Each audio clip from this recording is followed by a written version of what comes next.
दोस्तों आज मैं बताने वाला हूँ कि यहाँ पे भारत में वरिष्ठ नागरिकों यानी सीनियर सिटीजन के लिए कई सरकारी योजनाएं उपलब्ध है, जो कि मैं आज इस वीडियो में बताने वाला हूँ, समझाने वाला हूँ।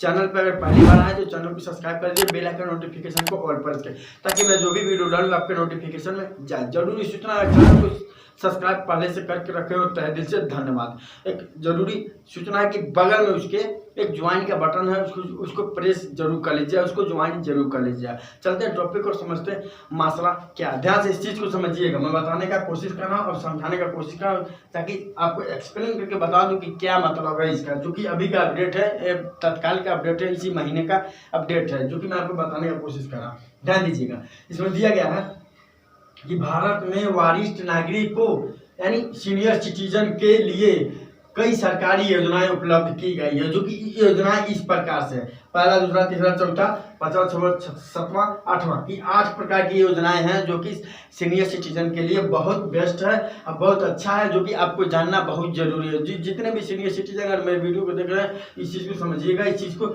जानना आप लोग को बेहद जरूरी है। तो मैं एक एक करके आपको समझाने का कोशिश कर रहा हूँ, ध्यान से समझिएगा इस वीडियो को। सबसे पहले तो मैं आपको बताने का कोशिश करूं कि इसका मतलब होता क्या है। ध्यान दीजिएगा, इसमें दिया गया है कि इसमें बताया गया है कि भारत में वरिष्ठ नागरिक यानी सीनियर सिटीजन के लिए कई सरकारी योजनाएं उपलब्ध हैं, जो कि उनकी वित्तीय सुरक्षा, स्वास्थ्य और सामाजिक कल्याण के ध्यान में रखते हुए बनाई गई है। यह कुछ प्रमुख योजनाएं दी गई है, जो कि ध्यान से आपको समझना जरूरी है। ध्यान दीजिए, पहला दिया गया है PMVVY, यानी इसके मतलब होता है कि प्रधानमंत्री व्यय वंदना योजना, यानी प्रधानमंत्री व्यय वंदना योजना। इसके तहत में क्या क्या आते हैं, क्या क्या सुविधा मिलते हैं, ध्यान से सुनिएगा। इसके तहत में यह योजना भारतीय जीवन बीमा निगम यानी LIC द्वारा चलाई जाती है। पॉइंट 1। दूसरा पॉइंट बताया जा रहा है कि 60 वर्ष और उसके अधिक आयु के वरिष्ठ नागरिकों के लिए। तीसरा पॉइंट 10 साल के लिए निश्चित व्यय दर पर पेंशन मिलती है। चौथा पॉइंट अधिकतम 15 लाख रुपए तक निवेश किया जा सकता है, जो कि इसके तहत आता है। क्या? PMVVY के तहत यानी प्रधानमंत्री व्यय वंदना योजना के तहत ये आता है। अब समझते हैं दूसरे के बारे में समझते हैं, जो कि SCSS के बारे में समझते हैं। इसके मतलब होता है कि वरिष्ठ नागरिक बचत योजना यानी SCSS के बारे में ये होता है। अब इसको समझते हैं बारीकी से। इसमें बताया जा रहा है कि डाकघर और बैंकों में उपलब्ध यह योजना 60 वर्ष या उससे अधिक आयु के लोगों के लिए होता है। नंबर 1 पॉइंट इसके तहत में आते हैं। अब दूसरा पॉइंट में 5 साल की लॉक इन अवधि होती है, ये 3 साल और बढ़ाई जा सकती है।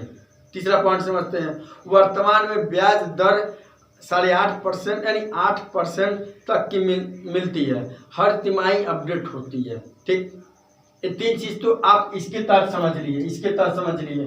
अब आगे समझते, एक एक करके मैं आपको समझाता जा रहा हूँ, आप समझते जाइए ध्यान से। अगर नहीं आपको समझ में आया तो कमेंट जरूर कीजिएगा, मैं इसका PDF इसका भेज दूंगा। इसमें क्या बोलते हैं, इसका एक लिंक बना कर भेज दूंगा, जो कि आप वहां से डाउनलोड करके इस चीज को पढ़ भी सकते हैं। ध्यान दीजिएगा।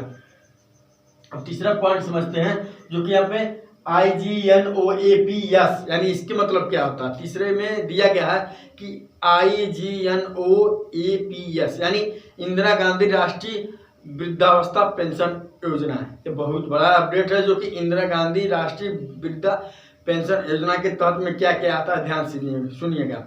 इसमें बताया जा रहा है कि गरीबी रेखा से नीचे यानी BPL जीवन यापन करने वाले 60 वर्ष से अधिक आयु के नागरिकों के लिए पेंशन दी जाती है। 1 पॉइंट दूसरा पॉइंट में दिया गया है कि 60 से 79 वर्ष की वार्षिक नागरिकों के लिए 300 प्रति माह और 80 वर्ष के अधिक आयु वालों के लिए 500 प्रति माह मिलते हैं। ठीक, ये 2 चीज इसमें बताया जा रहा है, जो कि ये दोनों चीज बेहद जरूरी है भारत के नागरिकों के लिए, जो कि सीनियर सिटीजन के नीचे सीनियर सिटीजन जो है उनके लिए बहुत बहुत बेस्ट एक काम है, जो कि प्रति माह 300 और 80 से ज़्यादा जो है उनको 500 रुपये मिलना चाहिए। अब आते हैं चौथे पॉइंट पर, जो कि यहाँ पे चौथा पॉइंट है APY यानी अटल पेंशन योजना। अटल पेंशन योजना स्कीम के बारे में तो आप जानते ही हैं कितना हर बैंकों में, हर डाकखानों में, बैंकों में, जो भी सेक्टर हो, बैंकिंग सेक्टर जहाँ भी है, हर जगह APY करना अनिवार्य हो गया है। तो समझिए इसके बारे में एपीवाई का जो इसमें निर्णय दिया गया है, समझिए ध्यान से। असंगठित क्षेत्रों में लोगों के लिए लेकिन 60 वर्ष की उम्र के बाद पेंशन मिलती है। इनमें 1000 से 5000 प्रति माह तक पेंशन पाने वाले का विकल्प होता है। 40 वर्ष तक लोगों को इसमें निवेश कर सकते हैं। ठीक, इसमें 3 ऑप्शन में बताया गया है, जो कि मैं आपको तीनों ऑप्शन बता चुका हूं। अब 5वां ऑप्शन समझते हैं क्या है। अटल पेंशन योजना के बारे में तो आप जानते ही हैं, इसी से ज़्यादा इसमें नहीं बात किया हूँ। अब 5वां ऑप्शन क्या आता है। 5वां ऑप्शन आता है VNSBY, यानी इसके मतलब ये होता है वरिष्ठ नागरिक स्वास्थ्य बीमा योजना।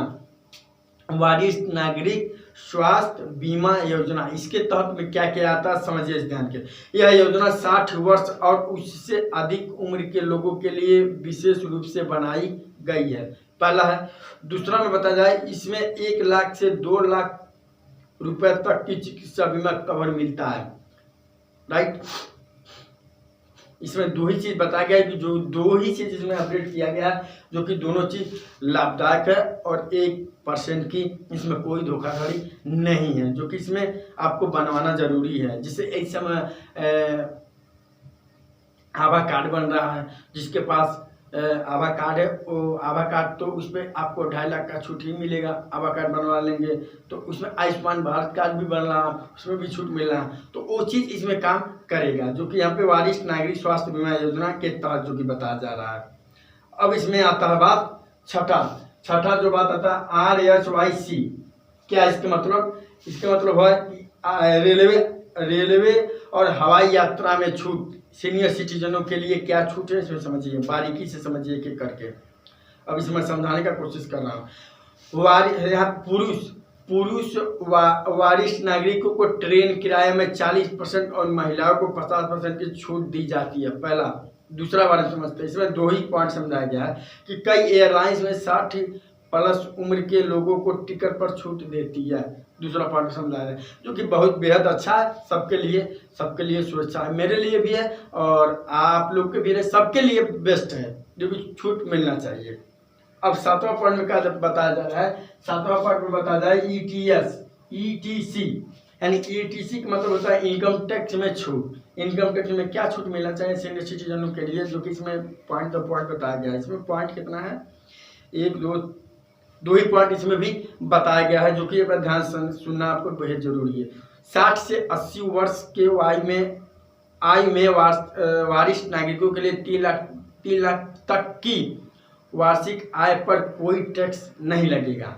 सही बात है। और इसमें और भी एक बहुत बढ़िया जरूरी सूचना दिया गया है, जो कि इनकम टैक्स छूट में कि 80 वर्ष से अधिक के यह सीमा 5 लाख तक है। अगर 80 वर्ष के हो गए हैं तो आपकी सीमा, जो लेन देन की सीमा है, 5 लाख तक की है। अब 8वां पॉइंट समझते हैं। 8वां पॉइंट में RMY, यानी इसका मतलब है रिजर्व मार्टगेज योजना, जो कि इसमें 8वां पॉइंट में बताया गया है। इसके तहत ये चीज आते हैं, समझिए ध्यान से। 2 ही पॉइंट इसमें भी समझाया गया है। 2 ही पॉइंट इसमें समझा गया कि वरिष्ठ नागरिकों की अपने घर के बैंकों में गिरवी रखना मासिक पेंशन प्राप्त कर सकते हैं। घर पर उनका स्वामित्व बनाए रखता है, जो कि जीवन भर में पेंशन मिलती रहती है। इसमें स्पष्ट कहा है कि वरिष्ठ नागरिक अपने घर को बैंक में गिरवी भी रख सकता है और अपने मासिक पेंशन भी प्राप्त कर सकता है। लेकिन इसमें एक और भी अपडेट दिया गया है, जो कि इसमें बहुत बेहद, यानी घर पर उनका स्वामित्व बना रहता है और जीवन भर पेंशन मिलती रहती है, जो कि घर पे रह भी सकते हैं और घर के बजाय बैंक से पेंशन भी ले सकते हैं। लेकिन इनकी पूरा वीडियो का इन्फॉर्मेशन, जो कि इसमें जो भी अपडेट दिया गया है, सारा उसका निर्णय ये आता है कि अगर आप इनमें से किसी योजना के आवेदन करना चाहते हैं तो बैंक, डाकघर या सरकारी पोर्टल पर अधिक जानकारी प्राप्त कर सकते हैं। यानी इन सभी चीज़ों के बारे में जानना चाहते हैं तो आप बैंक में जाके संपर्क करें और या तो डाकघर आपके आसपास में हो तो डाकघर में जाके संपर्क करके, यानी किसी भी बैंक में जाके संपर्क करके ये सारी जरूरी बीमा आप करवा सकते हैं, आप ले सकते हैं अगर सीनियर सिटीजन में है तो दोस्तों अगर ये इन्फॉर्मेशन आपको अच्छा लगा हो तो लाइक करें, नहीं अच्छा लगा डिसलाइक करें, क्योंकि ऐसे कंटेंट मैं आपको अपने चैनल पे अपलोड करता रहता हूँ। तो धन्यवाद। जय हिंद, जय भारत।